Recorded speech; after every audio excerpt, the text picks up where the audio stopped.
Spēlēs. Labvakar, dāmas un kungi. Liels paldies Latvijas Tirdzniecības rūpniecības kamerai par uzaicinājumu un par iespēju pastāstīt par Mārupi kā par labās prakses piemēru uzņēmēju un pašvaldības sadarbībā. Kāpēc Mārupe?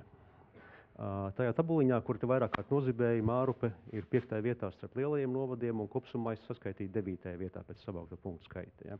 Tā kā mēs esam tāds top 10, bet ir arī, teiksim, mums uz ko tiekties. Bet mēģinot saprast, kāpēc Mārupi un līdzīgos novadus ir uzskatīti par labo piemēru, varbūt pāris slaidi. Ja? Pirmais, man liekas, priekšnosacījums ir uzņēmēja ekonomiska aktivitāte.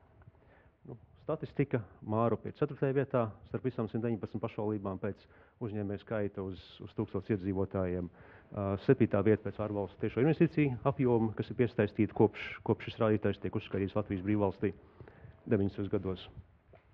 Un darba vietas mums arī ir vairāk nekā darbspējīgie iedzīvotāji. Mums ir 16,000 darba vietas aptuveni novadā un 11,000 iedzīvotāji darbspējīgā vecumā. Uz papīra mums ir 19,000 darba vietas, bet mēs pieņemam, ka viss neatrodās Mārupas novadā. Tātad jābūt ir uzņēmējiem pietiekamā skaitā. Otra lieta ir, tiem uzņēmējiem ir jābūt pietiekoši sabiedriski aktīviem. Mūsu gadījumā uzņēmējs reprezentē biedrību Mārupas uzņēmēji, kuras valdes priekšsēdētājs esmu. Mēs esam viena no lielākajām valstī ar 63 biedriem. 2,8% iekavās tas nozīmē, tas ir īpatsvars no visiem novadā reģistrētajiem uzņēmumiem, kas ir mūsu biedri. Tas neizklausās pārāk daudz, bet es aicinu jūs paskatīties, teiksim, līdzīgās organizācijās vai nacionāla līmeņa organizācijās šo proporciju biedru skaits pret uzņēmumu skaits attiecīgai teritorijai vai valstī vai nozarē, un jūs redzēsiet, ka tas ir diezgan labs rādītājs. Mūsu biedru apgrozījums ir vairāk kā 270 miljoni eiro un dodam darbu vairāk kā 4000 cilvēkiem.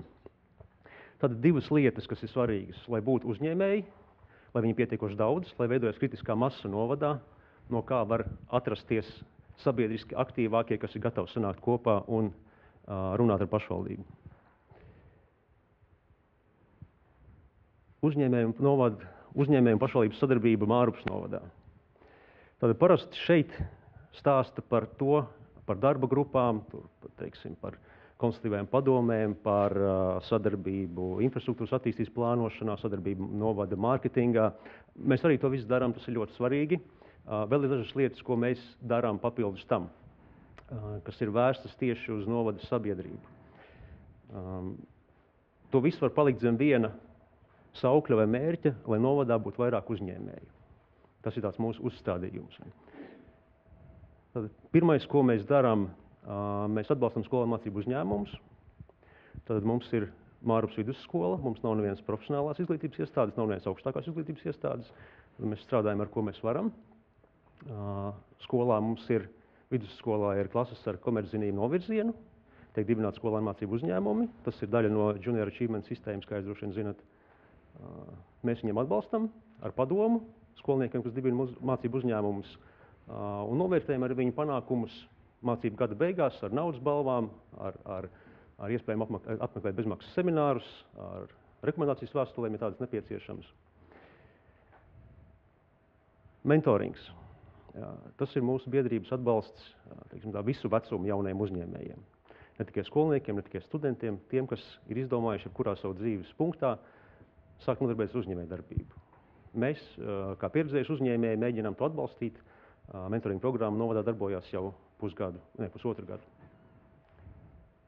Un trešais virziens ir izglītojuši semināri uzņēmējiem un iedzīvotājiem. Uzņēmējiem tas ir kā pats par sevi, lai veicinātu savu biedru un novadu uzņēmumu konkurētspēju un attīstību, un iedzīvotājiem, lai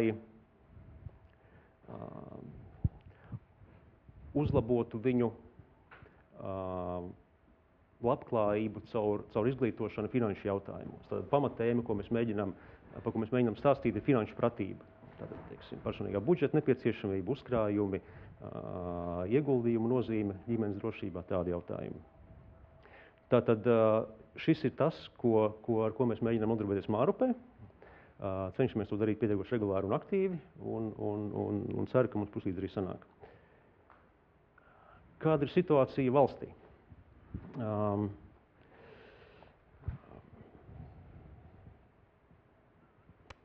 Pagājušā gada novembrī mēs norganizējām Mārupē pirmo Vislatvijas reģionālu uzņēmēju biedrību kongresu.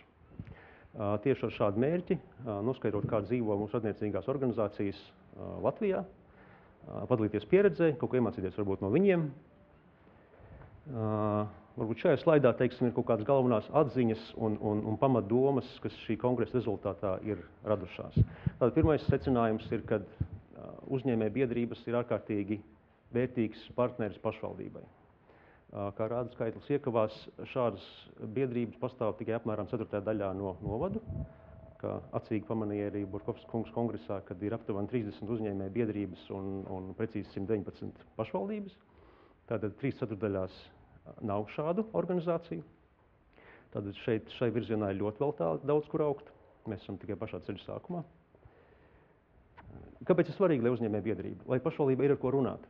Ja mūsu organizācijas vietā būtu 63 individuāli biedri un katrs viņiem mēģinātu iet kā aktīvs sabiedrības loceklis un uzņēmējs runāt uz pašvaldību, tas pasākums varētu diezgan haotisks sanākt. Tāpēc ir svarīgi, lai pretī ir viens sarunu partneris, lai pašvaldība ir pārliecība, ka cilvēki, ar ko viņi sarunājās, kaut ko pārstāv. Ne tikai savu viedokli, bet arī plašāku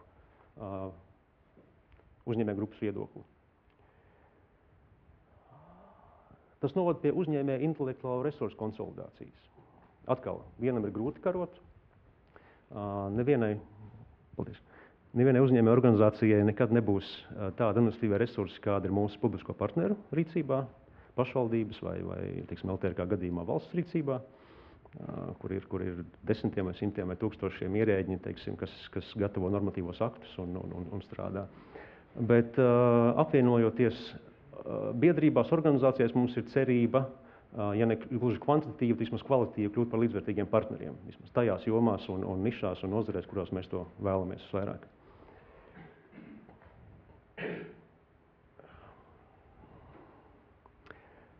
Ir ārkārtīgi svarīgi, ņemot vērā to, ka tikai 1/4 pašvaldību ir šīs uzņēmēju biedrības.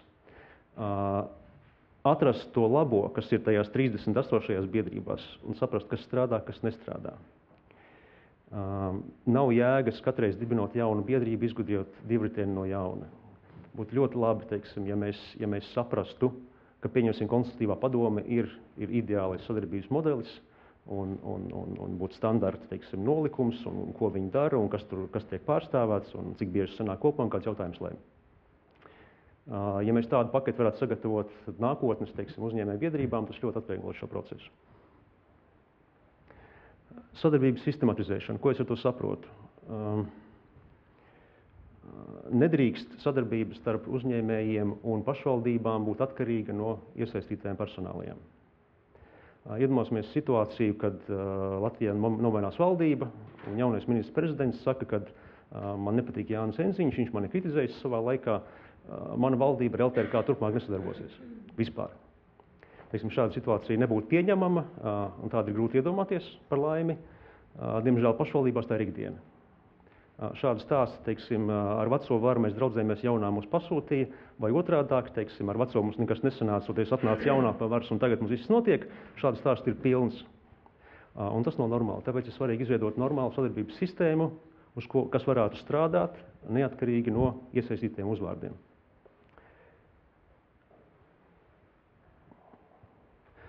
Un kāpēc mēs to visu darām?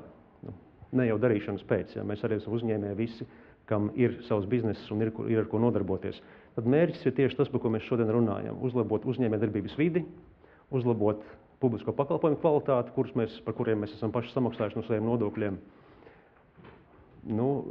Īsāk sakot, lai Latvijā būtu pēc iespējas vairāk vietu, novadu, pilsētu, kurās ir ērti un patīkami dzīvot, nodarboties ar biznesu. Paldies par uzmanību.